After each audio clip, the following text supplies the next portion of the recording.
what is your take on 102,000? Generally, you go through the numbers, so I'll do it for you. So 102 is the top-line number. We saw weakness in construction and retailing, so we saw some outright job declines there. And the weakness across company sizes, it's really small businesses that are really taking it on the chin. Small businesses lost employment last month, and they've been struggling now for the past couple of years. The broader point, the economy's growth rate is significantly slowing, and I think the risks are rising that it's going to stall out. We're growing below potential, and if we stay here for much longer, unemployment is going to start to rise. If unemployment starts to rise, that will undermine confidence, and that's the fodder for an economic downturn. So I think the economy is on a razor's edge, and this number is consistent with that view. And Mark, how much does a rate cut alter that? The rate cut will help, and the Fed is going to try to get out ahead of this. I think that if we get the BLS number on Friday and it's anything close to this ADP number, I think that seals it for a July rate cut for the Fed, and probably for a September rate cut. So they're going to try to get out ahead of this, but it's going to be difficult. You know, the Fed will work really hard to forestall the headwinds created by the trade war and the ongoing uncertainty created by the trade war.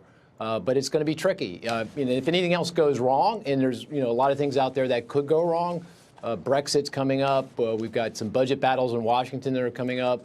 If any of those things go off the rails, I do think it's going to be tough for the Fed to forestall, at the very least, a much more significant slowing in economic growth. So in terms of the jobs report on Friday, Mark, consensus right now is around 164,000 additions. Where do you stand in relationship to that? And does the ADP number make you change your forecast? Yeah, well, the ADP, as you know, is private sector, so it doesn't include government. And we'll probably get a good-sized government number, in part because the Census Department is now gearing up for the 2020 census. And you see they're opening up facilities across the country, or at least if they are doing it on the same schedule they have historically. So we could see a pop to government, say 35K. So that would suggest a number around 135, 140. So I think that's probably the best estimate for the BLS number on Friday. And just for context, job growth between 100 and 150K is consistent with stable unemployment. If we start dropping south of 100K, and it feels like we're moving in that direction, then unemployment will start to rise in a consistent way. One other point, other data suggests that the unemployment rate will rise on Friday. We will see an increase in the unemployment rate from a very low 3.6% to 3.7%. So unemployment is already starting to trend higher. Okay. Mark, thanks very much for joining us. Should also just point out the 10-year note heading a low 1.939%, lowest since November 2016.